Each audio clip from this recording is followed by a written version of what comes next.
Hi guys, my name is Steve. Welcome to Disruptive Wealth Creation. Today we are looking at how disruptive ideas can make money. Before we get into it, if you enjoy this video, please give us a like, and if you want more content, remember to hit the subscribe button. This video is for entertainment purposes, so if you decide to act upon any ideas or suggestions mentioned, please do your own research first and carry out your own due diligence. So let's get into it. What is disruption and what is a disruptive idea? It is an idea that drastically changes and alters a product or service and can change the way industry and businesses operate. Sometimes these ideas can have simple solutions to big problems, or they can be answers to problems that have limitations. Historically, man could not fly. That was a limitation, and that was solved. Now we are working towards space travel. At some point soon in the future, we'll be able to fly in space on the Virgin Galactic spaceship. Another new innovation is Inhouse Building, offering 3D printing. The way it works is a printer will release molten plastic through a nozzle, layer by layer, and can build a house instead of the usual bricks and mortar approach. Other recent innovations which have transformed our lives include apps like Uber and Monza. With Uber, once you've downloaded your app on your mobile, you can locate drivers on your mobile, hail the cab by tapping your screen, then pay automatically on arrival with your credit card. The fares are usually lower than traditional taxi firms, and that's why they've disrupted the taxi service. Monza is another app, and this has disrupted the banking system. You don't need to go to a bank to open an account. You can do this on your mobile in under 10 minutes. Monza allow you to add and withdraw money like any other bank, and they also provide you with a 24/7 customer service over the mobile and phone. So there's no need to visit a bank, and quite frankly they don't have one. So what is the question? The question is, how do you find a disruptive idea, and then what do you do with it?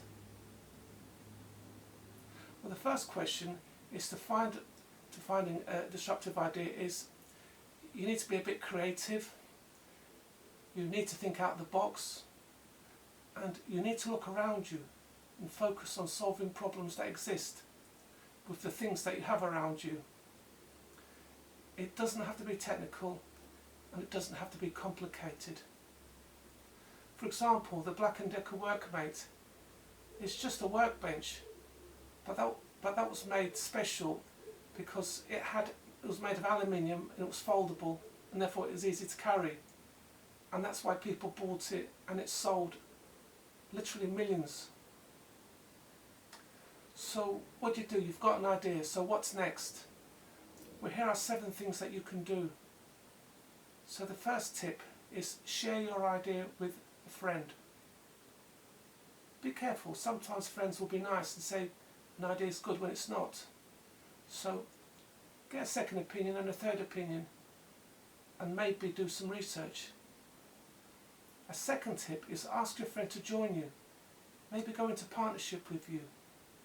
Tell them to put some money in. It's good to have another person on board. It's good for business, and it's also good for your morale, motivation and development.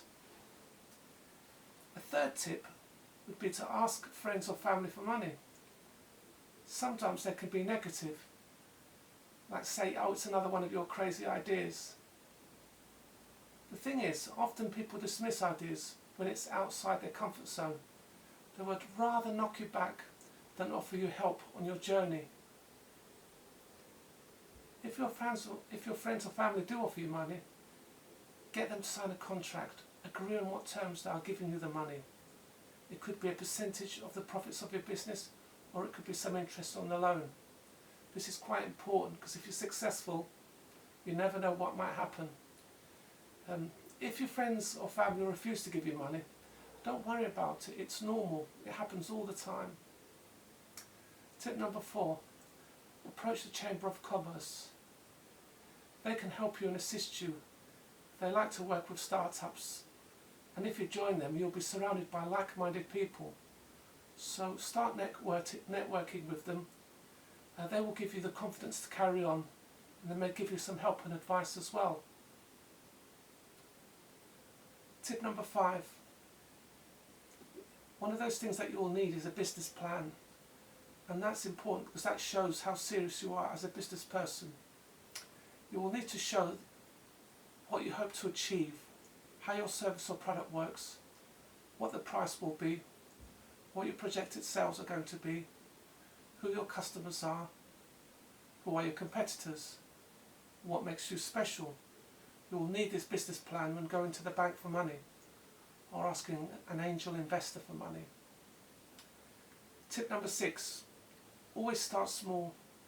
So for example, if you're going to provide some amazing cuisine and food, start with a small van, park up in town centre and start there. Build a client base, get feedback on your product, and if you need to make changes, make them. And then finally, tip number 7 is to scale up. If your product works, if you have a client base, look at scaling up. Maybe move up to a small unit in a shopping centre before you go out and buy a massive big restaurant. If this sounds a bit overwhelming, have a good think. Make a plan. Set yourself some goals. A target date, and try and keep to it. Good luck, and if you have enjoyed watching this video, please give us a like, and for more content, please press the subscriber button. Thank you.